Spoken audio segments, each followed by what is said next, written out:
So, good evening. Ngayong gabi sa ating lahat. Kwento lang regarding dito sa rehistro ni Gray. Si Gray kasi narehistro siya before January 2023. So, mag-expire siya sa January 2024. And then, yun, sa January 2025 ulit yung magiging niya, uh, rehistro supposedly. Pero lumabas yung plaka niya last December ng ending ay 7. So, that is July. Ngayon, nabili ko naman siya March. So, nirehistro ko siya na delayed ng isang taon. Ang nangyari, mag-i-expire yung pinarehistro ko sa July. So, totoo yung sinasabi nila na mababago yung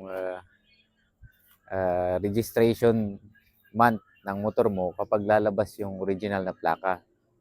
So, ang mangyayari talaga dyan, susundin yung plaka. So, mangyayari talaga na darating yung panahon na sa isang taon, magiging 2 beses ka magparehistro sa motor. Yun lang. Nakakalungkot pero ganun talagang buhay, di ba? Hindi laging papabor sa atin. So, di bale. Hindi kasi ako kampante na gamitin si Gray dito sa Iloilo. Hindi pa man tayo pamilyar sa mga daan nang walang rehistro. Mamaya malaki din ang violation.